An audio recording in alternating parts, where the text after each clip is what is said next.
Natunghayan natin ang kwentong, pinagtagpo pero hindi itinadhana, atin namang pakinggan ang kwento nila Mr. Okra at Aling Saba. Ating ipagpatuloy ang love story ni Mr. Okra at Aling Saba. Ano kaya ang isasagot ni Marisa sa sinabing iyon ni Martin? Lumapit si Tim kay Marisa at hinawakan ang kamay nito. Napatingin si Marisa kay Tim saka ito tumingin kay Dave. Yes Dave, kami ni Tim, ngumiti ito ng bahagya. Pansin naman sa mga mukha ni Dave ang pagkabigla nito. Oh, I thought nagbibiro lang si Martin, medyo nakainom na kasi siya. Well, I'm happy for you. Sabi ni Dave na tumingin kay Tim. Thanks bro, sagot naman ni Tim. Sumingit naman si Simon, ang aga mo namang sinaktan ang puso ko ang pabiro nitong sabi. Napangiti naman si Marisa. Ano ka ba Simon, andito naman ako ang singit na sabi ni Joseph.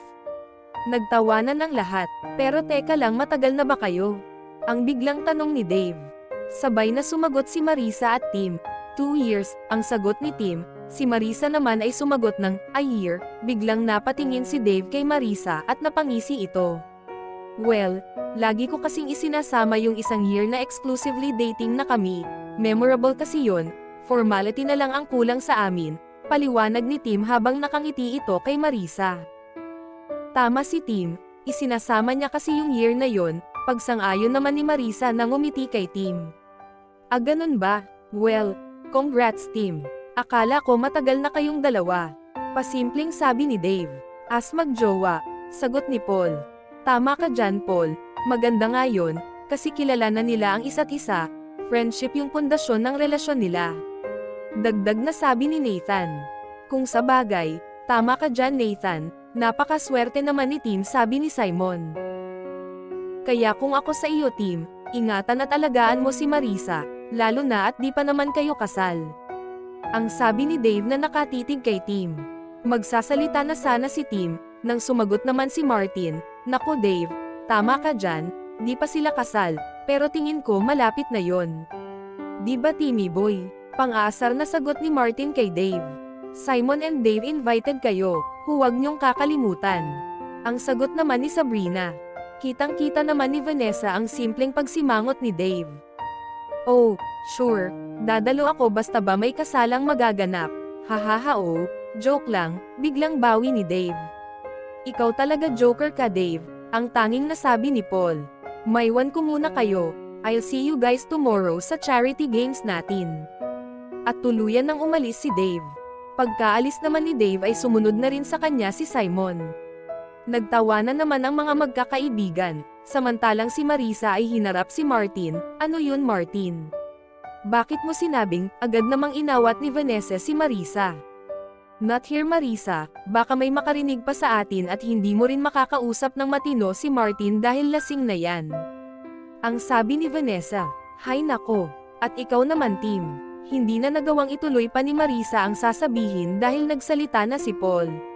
Marisa, please calm down, pwede bang bukas na natin pag-usapan ito, total magbre-breakfast naman tayong lahat sa restaurant ni Vanessa bago tayo pumunta sa event. Pakiusap ni Paul. Napabuntong hininga na lamang si Marisa. At ang iba ay nagsenyasan na lamang. After 30 minutes, uwi na tayo, mauna lang yung ibang lumabas, Nathan and Tim. Kayo na bahala dyan kay Martin. Ang sabi ni Paul, I'll go with Sab and Joseph, and Vanessa, sa kanila na ako makikisabay, ang masungit na sabi ni Marisa. Napailing na lang si Paul, kilala niya ang kaibigan nitong si Marisa kapag sinumpong ng kasungitan nagiging tigre talaga ito. Mag-aalas 12 na nang lumabas ang mga magkakaibigan. Naunang lumabas sina Joseph, Vanessa, Sabrina at Paul. Hi! Pauwi na din pala kayo, ang sabi ni Dave. Ikaw pala Dave, oo uuwi na kami, tipid na sagot ni Joseph.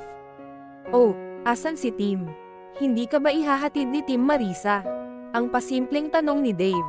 Inaalalayan kasi nila si Martin, palabas na sila. Hinihintay lang namin dito, sagot ni Marisa. Ah ganun ba, nasobrahan ata sa inom si Martin, ang sabi ni Dave. Oh, andyan na pala sila. Ang sabi ni Sab. Agad namang tumulong si Paul nang makita ang mga kaibigan. Pinagtulungan nilang ipasok sa sasakyan si Martin. So, paano? Kita-kita na lang tayo bukas. Ang sabi ni Paul at sinesenyasan si Tim. Oo, kami na bahala kay Martin. Sagot ni Nathan. Oh, guys, kita-kits tomorrow. Tim, hindi mo ba ihahatid si Marisa? Ang tanong ni Dave.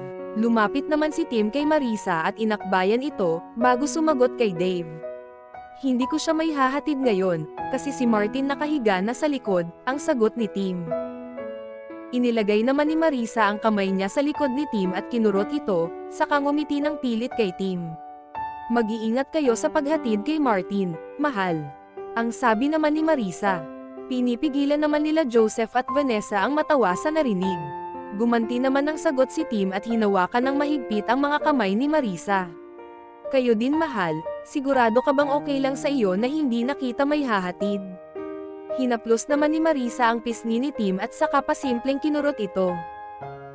Ang cute-cute mo talaga, saka pinisil ulit ni Marisa ang pisngi ni Tim. Napapailing na lang sina Nathan at Paul. Hinawakan ni Tim ang kamay ni Marisa at palihim itong pinisil. Ikaw naman mahal, pinaggigigilan mo na naman ang aking mukha. Alam ko naman na patay ka sa aking kagwapuhan, sa iyo lang naman ako. Ang pang-aasar na sagot ni Tim. Kaya nga mahal, kaya nga gustong-gusto kong pisilin yang pisngi mo, sagot ni Marisa sabay pisil ng magkabilang pisngi ni Tim. Pulang-pula na ang pisngi ni Tim, at talagang pilit na lang ang ngiti niya. Babawi pa sana siya kay Marisa pero nagsalita na si Sabrina. Lovebirds, andito pa kami, bukas nyo na ipagpatuloy yang paghaharutan yung dalawa. Gabi na at kailangan na nating umuwi. Kaya nga, ang dami ng langgam dito, dagdag ni Joseph. Tim, let's go, hatid na natin si Martin, mag-goodbye kiss ka na dyan sa mahal mo at nang makaalis na tayo, ang nakakalokong utos ni Nathan. Ginawa na lang ni Tim ang sinabi ni Nathan. At dahil ang sakit-sakit na ng pisngi niya sa kapipisil ni Marisa. Hinalikan niya sa lobby si Marisa. Nagulat naman si Sab sa ginawa ni Tim. Oh, mahal, mauna na kami, Paul, ko na bahala sa kanila, ang sabi ni Tim pagkatapos niyang halikan si Marisa. Hindi ipinahalata ni Marisa pero nabigla siya sa ginawang iyon ni Tim. Tumango na lang ito habang nakatingin kay Tim paakay sa sasakyan. Friendship. Masarap ba? Ang taksong sagot ni Joseph. Siniko naman ni Sabrina si Joseph. By the way, pa-north ba lahat ang way nyo? Tanong ni Dave. Accept kay Marisa, ay dadaan namin muna siya sa south. Sagot ni Paul. Oh, doon din ako. If you want, para hindi na kayo gabihin pa sa pag-uwi. Kahit sa akin ka na sumabay Marisa. Ang sabi ni Dave. Okay lang Dave, sanay naman ako na hinahatid ang mga friends ko kahit saan pa yan, ang sagot ni Paul. Well, ang akin lang naman ay para iwas traffic na rin at hindi na kayo matagalan sa pauwi. Napansin ni Marisa na nagtitimpi lang si Paul sa kakulitan ni Dave. Thanks sa offer Dave, tama ka late na rin, magstay ako sa place ni Vanessa, pagod na rin naman ako. So, guys tara na, I think lahat tayo ay kailangan ng umuwi para makapagpahinga na. Bye Dave, ang sabi ni Marisa. Hindi na hinintay pa ni Marisa na magsalita si Dave. Pumasok na ito sa sasakyan.